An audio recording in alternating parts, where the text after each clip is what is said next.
Speaker for today is Shri Ram Punyani. Shri Ram Punyani, एक former professor of biomedical engineering, former senior medical officer है, affiliated with the Indian Institute of Technology. It doesn't get better than that. He began his medical career in 1973 and served IIT in various capacities for 27 years, beginning 1977. Come a long way, sir. In December 2004, he took voluntary retirement. For what? To work full-time for communal harmony. He's involved with human rights activities, communal harmony, and initiatives to oppose the rising tide of fundamentalism in India. He's also associated with the organization All India Secular Forum, Center for Study of Society, Secularism Unheard Society. He was awarded the Indira Gandhi Award for National Integration. Just to give an idea of the credentials, and he has, mashallah, a great study on what is right with the country or what is not right with the country. Over to you, Shri Ram Punyani. Thank you very much. प्रिय दोस्तों, पहले तो आप सबको मेरा आदाब, नमस्ते। मैं आपको बहुत मुबारकबाद देना चाहता हूं कि आपने इस प्रकार की मीटिंग का आयोजन किया। आज जो माहौल पूरे देश में और दुनिया में, ये दोनों चीजें जुड़ी हुई हैं। हमारा देश दुनिया की समस्याओं से अलग नहीं है।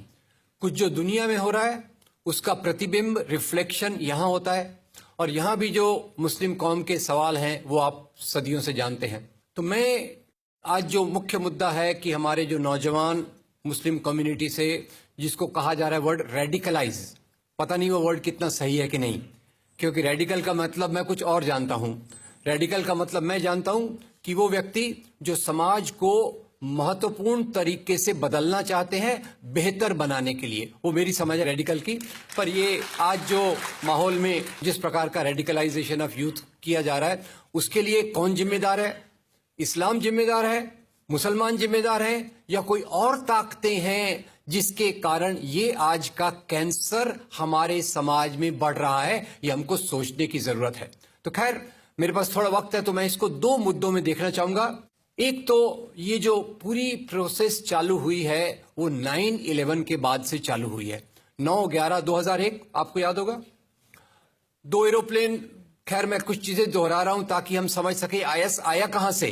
ये ऊपर से टपका कि अंदर से कोई ऐसी चीज है जो इस कैंसर को बढ़ावा दे रही है। वो कैंसर को जो बढ़ावा देने वाली चीज है वो थोड़ा समझने की कोशिश हम करते हैं। खैर, 2 एरोप्लेन आए, 2 एरोप्लेन हाईजैक किए गए, ऐसा बोलते हैं। ये सब बोलते हैं वाली बात मैं कह रहा हूं, मीडिया का मामला है। सच क्या है, झूठ क्या है, सच दिखेगा, आसानी से हम उसको पहचान सकेंगे कि नहीं, वो एक अलग बात है। खैर, ऐसा कहा गया कि 2 एरोप्लेन आए, हाईजैक करके लाए गए और वर्ल्ड ट्रेड सेंटर की बिल्डिंग से टकराए।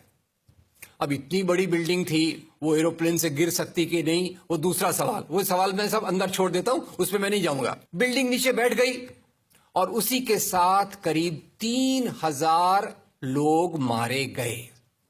कुछ मैं सवाल पूछता हूं अपने दोस्तों से ताकि मेरी समझ भी बढ़े, आपकी समझ भी बढ़े। एक सवाल का जवाब दीजिए, ये 3000 लोग जो मारे गए, ये लोग गुनाहगार थे या बेगुनाह थे? बेगुनाह थे। और इसके बाद वो ओसामा बिन लादेन, बुरा मत मानिएगा, मैं उसकी बहुत आलोचना करता हूं, वो कहता है ये अच्छा हुआ, ये जिहाद है, ऐसा और होना चाहिए, अल्लाह का शुक्र है। अब ये इस्लाम के नाम से उसने जो कह दिया, मेरे ख्याल से इस्लाम पे ये सबसे बड़ा अटैक था। और ये अटैक करने वाले के पीछे कौन था? क्या ओसामा बिन लादेन ऑटोमेटिक आ गया? ये अलकायदा कहां से बना? तो इसके बारे में भी बहुत गहरी सारी चीजें हैं जिसका मैंने स्टडी किया है, कुछ उस पर लिखा भी है। मैं बताता हूं, ये अलकायदा बनने की प्रोसेस की शुरुआत ही बाद में जाकर आईएसआईएस में तब्दील होती है।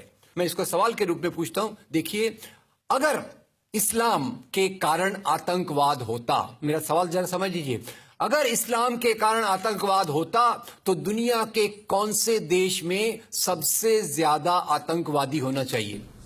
इंडोनेशिया में। सऊदी अरेबिया बहुत छोटा है, पता नहीं हमारे बंबई के बराबर भी है कि नहीं। सऊदी अरेबिया बहुत छोटा है, सबसे ज्यादा आतंकवाद होना चाहिए इंडोनेशिया में, दुनिया का सबसे बड़ा मुस्लिम देश। वहां इस प्रकार का आतंकवाद नहीं है। नंबर 2, वो एरिया देखिए, अभी सवाल आपको बताया गया, उसको याद रखिएगा।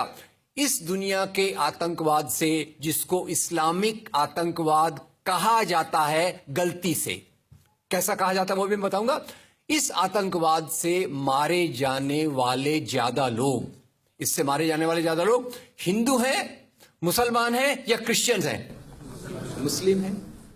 इस्लाम के नाम पे आतंकवाद है, सबसे ज्यादा कौन मारा जाता है? मुस्लिम। अब तीसरी बात का ख्याल कीजिए, किस एरिया में इसका लोकेशन है? This terrorism is located in which area?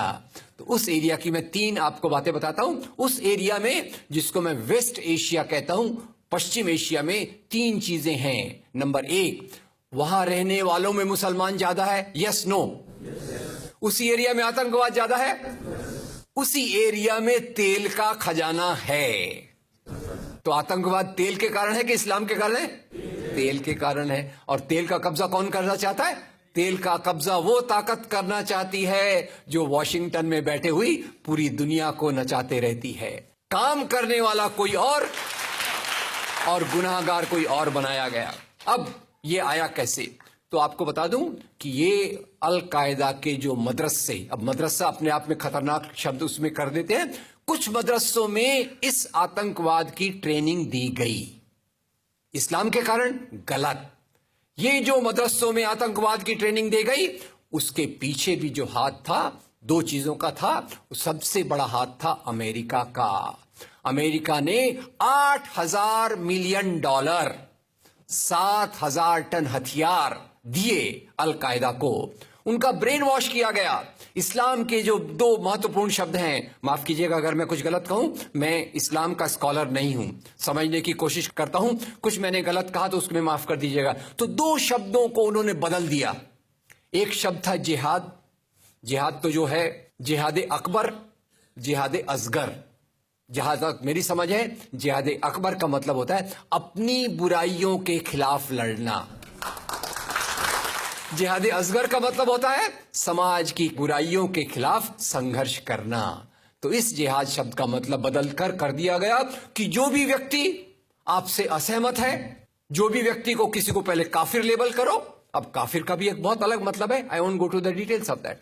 तो काफिर किसी को बोलो, उसको मारो, तो उसको जिहाद के नाम दिया गया। और ये ट्रेनिंग उन मदरसाओं में हुई जिसको अमेरिका ने पैसा दिया, अमेरिका ने सिलेबस भी दिया। और तो और मेरी समझ है, मदरसों में कुरान की ट्रेनिंग देते हैं। वो कैसे होना चाहिए वो आपके बीच में चर्चा का मुद्दा है, पर यहां जो ट्रेनिंग दी गई उसका सिलेबस वॉशिंगटन में बनाया गया। और खैर, ये क्यों बनाया गया उसके पीछे मैं पहले बहुत कोशिश करके, मेहनत करके लोगों को बोलता था ये अल कायदा इसके लिए बनाया गया। बाद में मेरे हाथ में एक बहुत अच्छी चीज आई। अब यूट्यूब में कई चीजें बहुत अच्छी हैं, कई चीजें खराब हैं। यूट्यूब के कारण हमारे कई नौजवान भटक भी रहे हैं, पर यूट्यूब की कुछ अच्छी चीजें आपको बताता हूं। यूट्यूब में आप सर्च कीजिएगा 3 शब्दों को, हिलरी क्लिंटन अल कायदा अमेरिका। उसमें आपको 4.5 मिनट का एक वीडियो मिलेगा जिसमें हिलरी क्लिंटन बताती है, मैं नहीं कह रहा, हिलरी क्लिंटन कहती है कि हमको रशियंस के खिलाफ लड़ना था। हमारी फौजें जो वियतनाम से एकदम डिमोरलाइज होकर आई थी वो तैयार नहीं थी। तो इन एशिया के मुसलमानों के नौजवानों के कंधे पर रखकर हमने अपनी बंदूक चलाई, हमने अलकायदा खड़ा किया, हमारा काम हो गया, हम अपने हाथ धो लिए और हम अपने वापस आ गए। तो यानी हमने कैंसर के बीज डाल दिए, हम तो अपने देश में सुरक्षित हैं। उसका जो नतीजा भुगतना हो वो एशिया के लोग भुगते, वेस्ट एशिया के लोग भुगते। और उसी के साथ 9/11 के बाद, उसी के साथ अमेरिकन मीडिया ने एक सबसे खराब काम किया, the most anti human act in the history of Mankind. मैं पूरी जिम्मेदारी से ये शब्द कह रहा हूं। क्या किया था अमेरिकन मीडिया ने? अमेरिकन मीडिया ने धर्म को आतंकवाद से जोड़ दिया। मजहब जो मोहब्बत सिखाता है, मजहब जो इंसान को इंसान बनना सिखाता है, उस मजहब के साथ इन्होंने आतंकवाद को जोड़ दिया और एक शब्द बनाया पहली बार, इस्लामिक टेररिज्म। याद रखिए, दुनिया में आतंकवाद पहले भी हुआ है। याद रखिए आयरिश रिपब्लिकन आर्मी, याद रखिए खालिस्तान, याद रखिए नाथुराम गोडसे, याद रखिए इंदिरा गांधी का हत्यारा, याद रखिए राजीव गांधी का हत्यारा। आतंकवाद पहले भी हुए हैं, पर कभी भी मजहब को आतंकवाद के साथ नहीं जोड़ा गया। तो मैं मानता हूं अमेरिकन मीडिया ने अगर सबसे गंदा, सबसे एंटी ह्यूमन काम किया है तो इस जुमले का बनाना जिसको कहते हैं इस्लामिक टेररिज्म। अब इसके पीछे इस्लाम का कोई हाथ नहीं। जिहाद शब्द का मतलब बदल दिया गया और काफिर शब्द का मतलब बदल दिया गया। यहां से ब्रेन वॉश की एक प्रोसेस चालू हुई और इसी को मैं कहता हूं, ये प्रोसेस जो चालू की, ये प्रक्रिया एक कैंसर होती है। मेरा थोड़ा मेडिकल बैकग्राउंड है, मैं जानता हूं कैंसर शुरुआत में होता है, आपने ट्रीट कर लिया तो ठीक है, जब वो फाइनल स्टेज में जाता है तो पूरी दुनिया की बर्बादी करने पे तुल जाता है। और वही बात अलकायदा के साथ हुई। अलकायदा के बाद मामला वहीं खत्म नहीं होता। तेल की प्यास, तेल की भूख बहुत बड़ी है। आप जानते हैं भारत 200 साल तक गुलाम रहा इंग्लैंड का। काहे के लिए गुलाम था? क्योंकि उनको यहां का कच्चा माल लूट कर ले जाना था। After colonialism there is imperialism, और ये इंपीरियलिज्म चाहता है दुनिया के रॉ मटेरियल्स, दुनिया के रिसोर्सेस को लूट कर अपनी समृद्धि को, अपनी प्रॉस्पेरिटी को बढ़ाया जाए। और उसी के चलते उन्होंने एक और काम किया और वो काम था इराक पे हमला।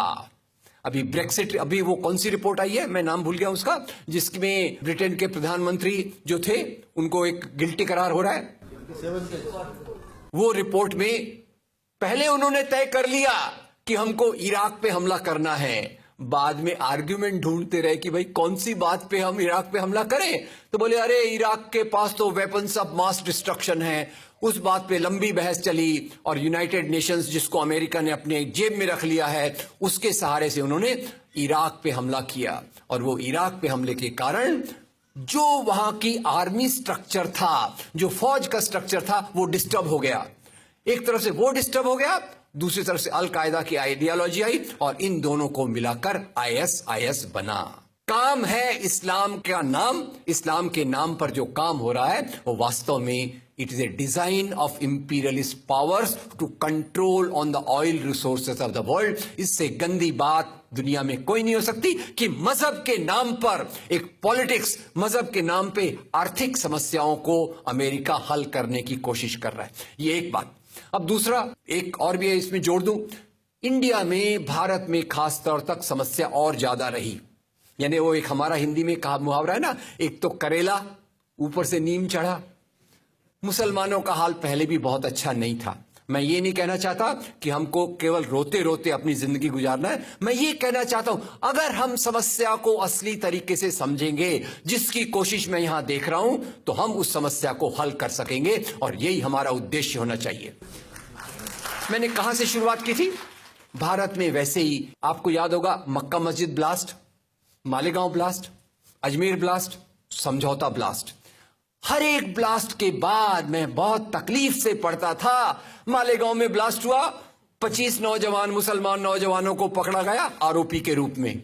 वो लोग जेल में रहते, करियर बर्बाद होता, बाद में कोर्ट कहता इनके पास तो कोई सबूत इनके खिलाफ नहीं है, उनको छोड़ दिया जाता। ये कब तक चली प्रक्रिया?